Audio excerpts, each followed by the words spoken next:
Imagine you worked hard for 40 years, saved diligently, and built what you thought was a secure financial foundation. You followed the rules, you paid your taxes. You didn't speculate recklessly or take unnecessary risks, you simply did what society told you to do: save money for retirement. Then, in the span of just 3 years, someone took 30% of that accumulated wealth from you. Not through a mugging or theft in any traditional sense. It was far more elegant than that. It was done legally, with government approval, and most people didn't even realize it was happening until it was already too late. This is the story of how the Federal Reserve, with the blessing of politicians in Washington, initiated one of the largest wealth transfers in modern history. It's a story that begins in early 2020 with a global pandemic, spirals into one of the most aggressive monetary experiments ever attempted, and culminates in one of the most painful periods of inflation Americans have experienced in 4 decades. But more importantly, it's a story about how ordinary people's purchasing power was systematically eroded, how the value of their savings was deliberately diluted, and how the mechanisms of this system are so opaque that most people still don't fully understand what happened to them. In March 2020, as the COVID-19 pandemic began to spread across America, there was genuine uncertainty about what would happen to the economy. Lockdowns were announced. Businesses were forced to close. The stock market experienced one of its fastest declines in history, losing 34% in a matter of weeks. People were afraid. The unemployment rate shot up to nearly 15%. Nobody knew if this was a temporary disruption that would resolve in weeks, or the beginning of a financial catastrophe that could rival the Great Depression. In times of crisis, central banks have a playbook. When markets panic and people lose confidence in the financial system, the Federal Reserve acts as the lender of last resort. It floods the economy with money, it lowers interest rates, it purchases assets. The theory is that by doing these things, you stabilize financial markets, restore confidence, and prevent a deflationary spiral that would be far more destructive to the economy than the crisis itself. The Federal Reserve, under the leadership of Chairman Jerome Powell, decided to be extraordinarily aggressive. Within weeks, it slashed interest rates to near zero. But that wasn't enough. The Fed then implemented what it called quantitative easing, a technical term that essentially means the Fed prints money electronically and uses that new money to purchase government bonds and other assets from the financial system. The idea is that when the Fed buys these assets, it injects cash into banks and financial institutions, which then theoretically lend this money to businesses and consumers, stimulating economic activity. Over the course of just a few months in 2020, the Federal Reserve purchased more than $3 trillion worth of assets. This was the largest monetary expansion in the history of the United States. To put this in perspective, it took the Fed nearly a century to expand the money supply from the end of World War II through 2020 to what it was on March 1st of that year. Then, in the subsequent months of 2020 and into 2021, the Fed expanded it even further. By the time the Fed finally began to pause its asset purchases in 2021, it had created approximately $4.5 trillion in new money. Simultaneously, Congress was passing massive fiscal stimulus packages. The CARES Act alone authorized $2 trillion in government spending. Then came another stimulus package, then another. Between the Fed's monetary expansion and Congress's fiscal stimulus, the United States pumped roughly $8 trillion into an economy that was worth about $22 trillion at the time. This wasn't a modest amount of stimulus. This was the equivalent of injecting 40% more money into the entire economy in the course of a few months. For context, that would be like giving every single American about $250,000 in new money. Of course, that's not what happened. The money didn't get distributed evenly. It went to financial institutions, to large corporations, to asset owners, and those who had access to easy credit. It flowed disproportionately to the wealthy, to those who owned stocks and real estate. The stated justification for this monetary expansion was that it was temporary and necessary. The economy was in crisis. People were scared. Unemployment was high. The government needed to provide relief, and this relief had to be dramatic in scope. But here's where the story becomes more complicated. The Fed maintained this extraordinarily loose monetary policy far longer than the emergency seemed to warrant. By the summer of 2021, vaccines were becoming widely available. The economy was reopening. Unemployment began to fall. The stock market was soaring. By any reasonable measure, the emergency conditions that justified the massive monetary expansion had begun to pass. Yet the Fed did not dramatically reverse course. Instead, it continued with quantitative easing. It kept interest rates at zero. It maintained language suggesting that these accommodative policies would remain in place for years to come. During a press conference in June 2021, Chairman Jerome Powell described inflation concerns as transitory, a term that would become infamous in retrospective analyses of the period. The Fed believed that the inflation spike everyone was beginning to observe in commodity prices and shipping costs was temporary and would fade once supply chains recovered. This assessment would prove to be profoundly wrong, but at the moment it seemed like a reasonable position held by serious people who studied these things for a living. But inflation didn't fade, it accelerated. Throughout 2021, prices started rising noticeably. Gasoline prices climbed, groceries became noticeably more expensive, new cars saw dramatic price increases, used car prices doubled, rents began to spike, lumber prices went up. The inflation rate, which had been hovering around 1% in 2020, climbed to 2.6% in 2021. Then, as 2022 began, inflation continued its relentless march upward. By the middle of 2022, inflation had reached 9% annually. That was the highest it had been in 4 decades, for people on fixed incomes, for savers, for anyone whose wages weren't keeping pace with price increases. The effect was devastating. Now, it's important to understand what inflation actually does to ordinary people. When inflation rises, everything becomes more expensive. Your rent goes up, your groceries cost more, your utility bills increase, gas prices soar. But something else happens that's less visible but equally destructive. The value of your savings deteriorates. If you have $10,000 in a savings account earning 0.1% interest while inflation is running at 9%, you're losing approximately 8.9% of your purchasing power every single year. That $10,000 will only buy what $9,100 could have bought the year before. Over 3 years of 9% inflation, while earning almost no interest, that $10,000 effectively becomes only about $7,000 in terms of what it can actually purchase in the real economy. This is the mechanism of the theft. It's not dramatic. It doesn't show up on your bank statement in the way that a robbery would. But it's real, and it's devastating to anyone who had saved money, who had deferred consumption, who had worked hard to build a financial cushion. The purchasing power was simply being drained away month after month, year after year. What's particularly striking about this episode is that it appears to have been entirely preventable.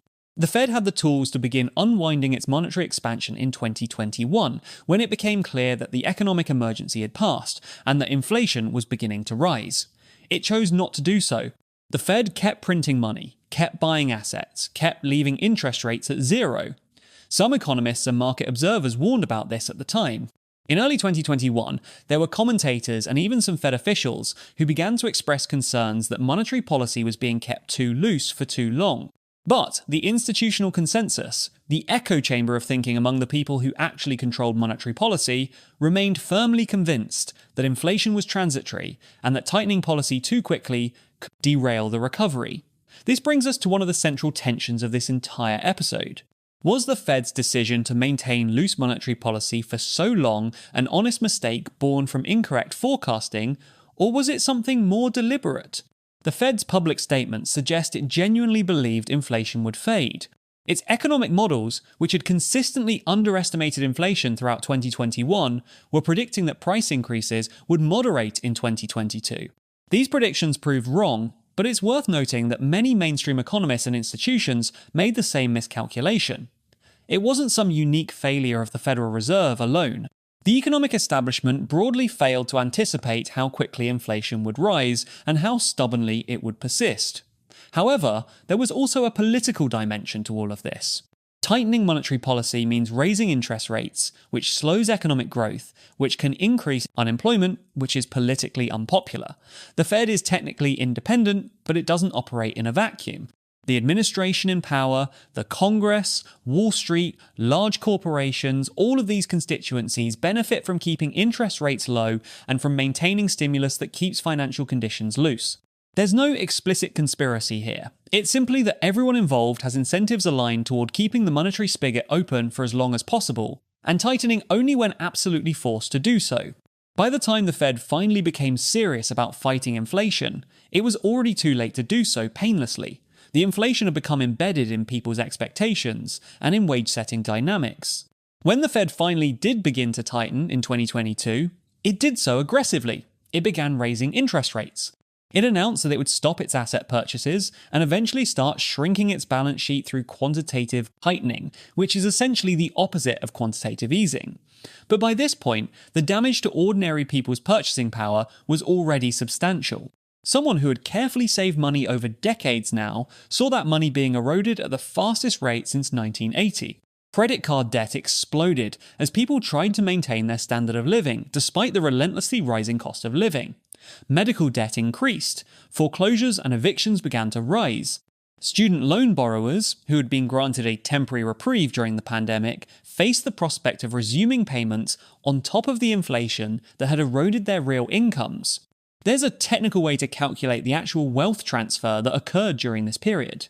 Economists have estimated that the average American household lost roughly 30% of its purchasing power due to inflation between 2020 and 2023. That means that the real income of ordinary workers, their income adjusted for inflation, actually fell during this period, despite the nominal stimulus and government transfers.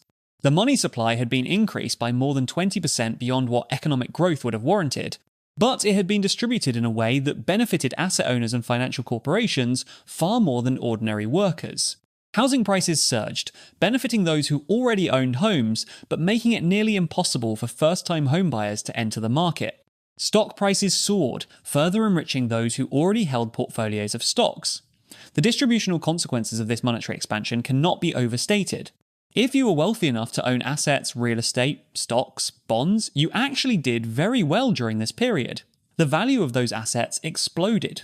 If you were a large corporation or a Wall Street bank, you had access to extraordinarily cheap credit that you could use to expand your balance sheet, acquire competitors, or buy back your own stock to boost share prices.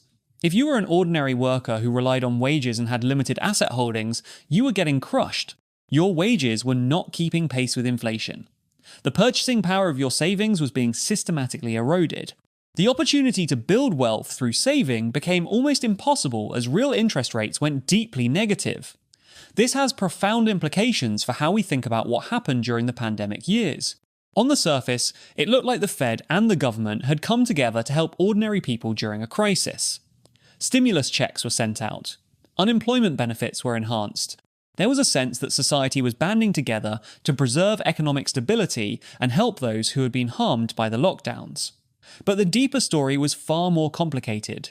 The bulk of the monetary and fiscal stimulus went to preserving financial asset prices and the wealth of those who already held financial assets.